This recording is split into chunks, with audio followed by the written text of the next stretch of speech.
সাধারণত মানুষ হিসেবে খানা খাই, গোস্ত খাই, মাছ খাই, ভাত খাই, দুধ খাই, ডিম খাই, আরো যা তরি তরকারি আছে আমরা খাই কি খাই না ধরে বলে খাই সবাই আমরা। সম্মানিত হাজিরিন, আমরা যে সাধারণ খাবার খাই তার মধ্যে কিছু খাবার আছে সেই খাবারগুলি খাইলে চর্বি হয় বেশি। বর্তমান দেখেন না, অনেক ডাক্তাররা বলে থাকেন যে আপনি গরুর গোস্ত 2-1 পিস খাবেন, চর্বি আপনার জন্য হারাম। আমরা তো আলহামদুলিল্লাহ মানুষের বাড়িতে বেশি খাই, ঠিক কিনা?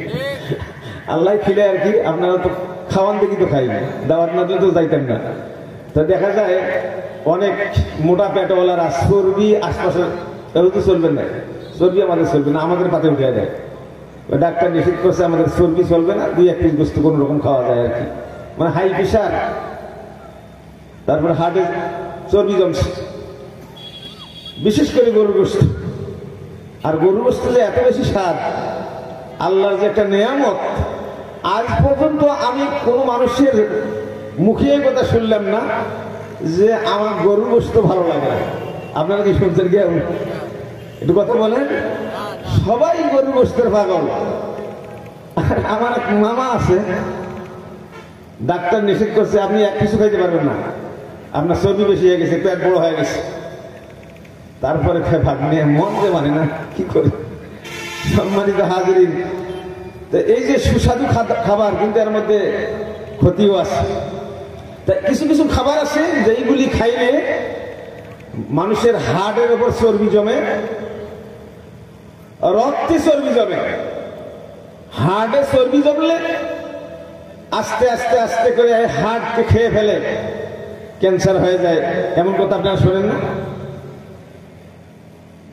আর যদি রক্তের ভিতরে চর্বি জমে, তাহলে মানুষের শরীরের মধ্যে রক্ত চলাচল করার জন্য আল্লাহ তাআলা কিছু রগ দিয়েছেন। এই রগের ভিতর দিয়ে রক্ত চলাচল করে। এখন যদি আপনার রক্তের মধ্যে চর্বি জমে, রক্ত ভারী হয়ে যায়, একে ফ্যাট বলে, তখন কিন্তু রক্ত চলাচল বিঘ্ন হয় রগের ভিতরে।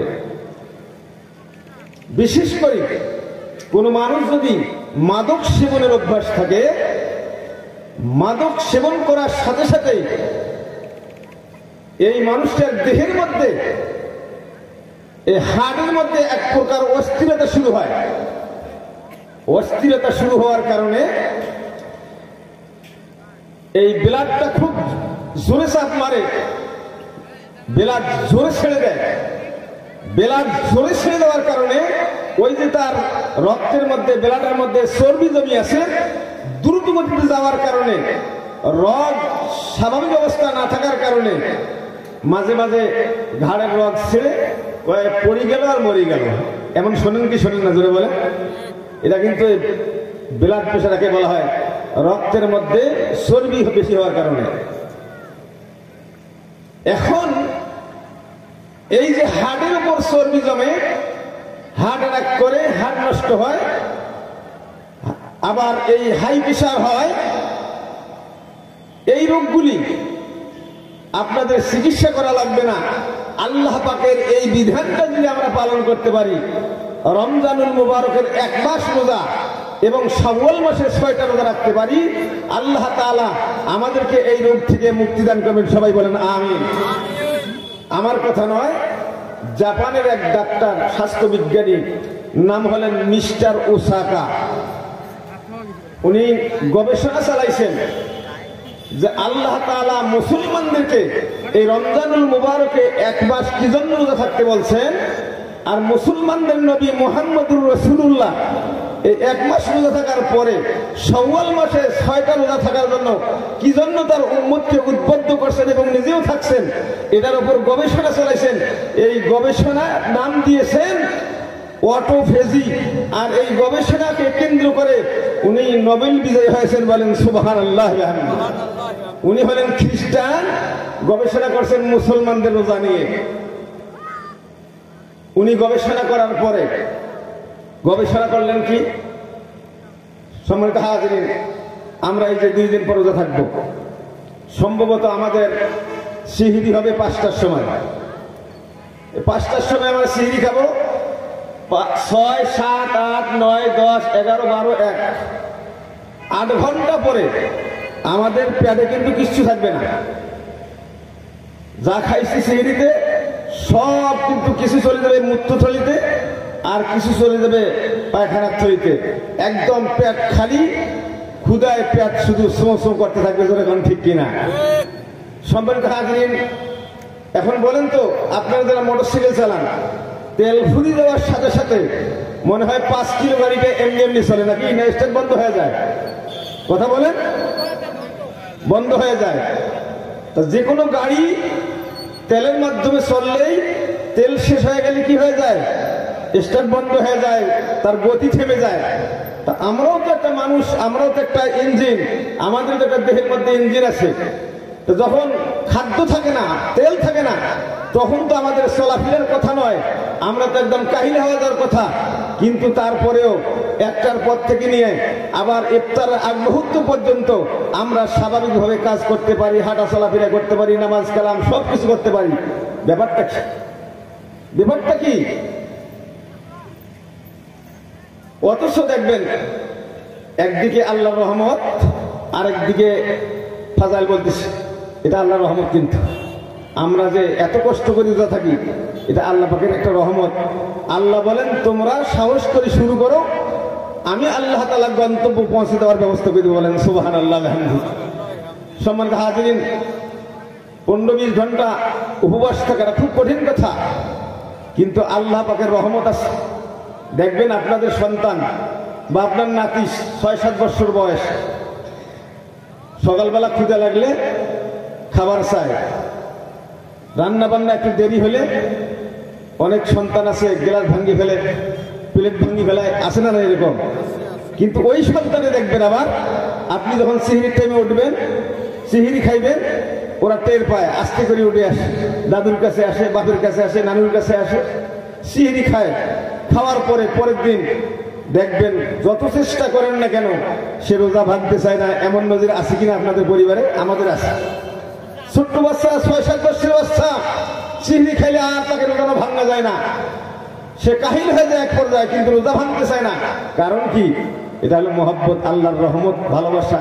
যেই ছেলে একটু আগে একদিন খারার জন্য গ্লাস ভাঙলো, প্লেট ভাঙলো, আর সেই ছেলে আজকে রোজা ভাঙতে চায় না, আপনি ভাঙাইতে পারতেছে না, এটা হলো আল্লাহ পাকের রহমত আর মেহেরবানি। যেরকম ঠিক কিনা? সম্মানিত হাজিরিন, এই যে আমরা বাকি টাইমটা চলি কেমন করে, এটার উপর গবেষণা করতে গিয়ে মিস্টার ওসাকা বলেন, যখন মুসলমানরা রোজা থাকার পরে 8 ঘন্টা পর তার শরীরে তো পেটে তার কোনো খাবার নাই, ক্ষুধার্ত থাকে, মেশিন তো বন্ধ হয় না, তখন হয় কি, এই তার হাড়ের উপর যে চর্বি জমা আছে, ব্লাডের সাথে যে চর্বি জমা আছে, এই বাকি 5-6 ঘন্টা খাদ্যর পরিবর্তে মেশিন চলতে থাকে, আর চর্বিগুলি আস্তে আস্তে গলতে থাকে এবং এনার্জি জমাইতে থাকে, যার কারণে মানুষ স্বাভাবিক নিয়মে রোজা থাকার পরেও কাজকর্ম করতে পারে, চলাফেরা করতে পারে, নামাজ কালাম করতে পারে, সবকিছু করতে পারে। এই জন্য ডক্টর মিস্টার ওসাকা বলেন যে এই মুসলমানরা যখন রোজা থাকে, এই পেটের ক্ষুধা যখন লাগে, তখন আস্তে আস্তে আস্তে আস্তে ওই চর্বিগুলি গলে গলে তার হাড় থেকে, তার ব্লাড থেকে রক্তগুলি কমতে থাকে, কমতে কমতে 1 মাস রোজা থাকার পরে, শাওয়াল মাসের 6টা রোজা রাখার পরে, আর তার হাড়ের ওপর এবং তার রক্তের ভিতরে কোনো প্রকার চর্বি থাকে না। যদি কোনো মুসলমান সাবালে খাওয়ার পর থেকে মৃত্যুর আগ পর্যন্ত যদি নিয়ম মতে এই রমজানুল মুবারকের রোজাগুলি থাকতে পারে, শাওয়াল মাসের 6টা রোজা রাখতে পারে, এদের কোনোদিনও হাড়ের প্রবলেম হবে না। যখন সুবহানাল্লাহ বিহামদিহি।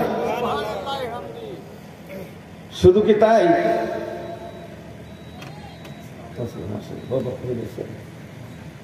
সময় আগে আর একটা তত্ত্ব দিয়ে শেষ করে দিয়েছি, মেহমান চলে আসছেন। সেটা হলো আমেরিকার আরেক বিজ্ঞানী, উনি চিন্তা করলেন, এই রোজার উপর গবেষণা করলেন, মুসলমানরা কেন রোজা থাকে। সম্মানিত হাজিরিন, বক্তাকে বসায় রাখি, আমার কথা বলার অভ্যাস নাই, তারপরে একটা শর্টে 2-1 মিনিটের মধ্যে বলতেছি। এই বিজ্ঞানী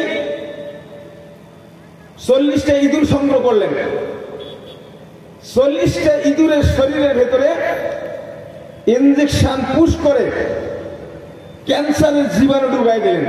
40টা ইঁদুরের শরীরে সমানভাবে ক্যান্সারের জীবাণু ঢুকাই দিলেন ইনজেকশন পুশ করে। 20টা ইঁদুরকে এক খাঁচায় রাখলেন আর 20টা ইঁদুরকে আরেক খাঁচায় রাখলেন। রাখার পর একদিকের 20টা ইঁদুরকে আমরা যেমন রোজা থাকার পরে শুধু সেহরির সময় খাই, ইফতারের সময় খাই আর অল্প সময় খাই, ঠিক ওই ইঁদুর 20টাকে ইফতারি সেহরি এভাবে খাদ্য দিলেন। আর বাকি যে 20টা ইঁদুর আরেক খাঁচায় আছে এই 20টা ইঁদুরকে সর্বদা খাদ্য দিয়ে রাখলেন। 40 দিন পর দেখা গেল যে 20টা ইঁদুরকে সবসময় খাদ্য দিয়ে রাখছিলেন ওই 20টা ইঁদুর ক্যান্সারে আক্রান্ত হয়ে মারা গেল, কারণ তার শরীরে তো ক্যান্সারের জীবাণু ঢুকানো হয়েছে। আর যে বাকি 20টা ইঁদুর যেগুলিকে রোজা রাখানো হয়েছে, অর্থাৎ শুধু সেহরিতে আর ইফতারিতে খাবার ব্যবস্থা করা হয়েছে, খাবার পরিবেশন করা হয়েছে, ওই 20টা ইঁদুর জীবিত ছিল। আমেরিকার বিজ্ঞানী ওই 20টা ইঁদুরের শরীরের মধ্যে ইনজেকশন দিয়ে পরীক্ষা নিরীক্ষা করে দেখলেন 20টা ইঁদুরের 40 দিন আগে 20টা ইঁদুরের ভিতরে যে জীবাণু ঢুকাই দিয়েছিল ক্যান্সারের জীবাণু, 20 দিন রোজা রাখা 40 দিন রোজা রাখার কারণে এই 20টা ইঁদুরের শরীরের মধ্যে কোনো প্রকার ক্যান্সারের জীবাণু নাই, একদম ক্যান্সার মুক্ত হয়ে গেছেন। মিস্টার ওই সেই আমেরিকার বৈজ্ঞানিক বলতেছেন মুসলমানরা এই রোজা থাকার বিধান এই জন্য আল্লাহ দান করছেন এবং শাওয়াল মাসে মুসলমানদের নবী 6টা রোজা এই জন্য দান করছেন। কোনো মানুষ যদি কোনো মুসলমান যদি 1 মাস রোজা থাকার পরে শাওয়াল মাসের 6টা রোজা দেয়, এই লোকটার কোনোদিন ক্যান্সার হওয়ার আশঙ্কা নাই, এই লোকটা ক্যান্সার মুক্ত জীবনযাপন করতে পারবে। সম্মানিত হাজিরিন, এই রমজানুল মুবারক আর 2 দিন পরে আসতেছে, রহমতের মাস, মাগফিরাতের মাস, জাহান্নামের থেকে মুক্তির মাস। এই মাস যেন আমরা আল্লাহ তাআলা আমাদেরকে দান করে এবং এই রমজানের কদর করে রমজানের রোজা রাখে, শাওয়ালের 6টা রোজা রেখে আমরা যেন যেমন জান্নাতি হতে পারবো, জাহান্নাম থেকে মুক্তির ব্যবস্থা হবে। আল্লাহ তাআলা আমাদেরকে দুনিয়া থাকাকালীন শারীরিকভাবে এই সমস্ত জটিল এবং কঠিন রোগ থেকে যেন মুক্তির ব্যবস্থা করে দেয়। সবাই বলে আমিন। ওয়া আখিরু দাওয়ানা আলহামদুলিল্লাহি রাব্বিল আলামিন। আসসালামু আলাইকুম ওয়া রাহমাতুল্লাহি ওয়া বারাকাতুহু।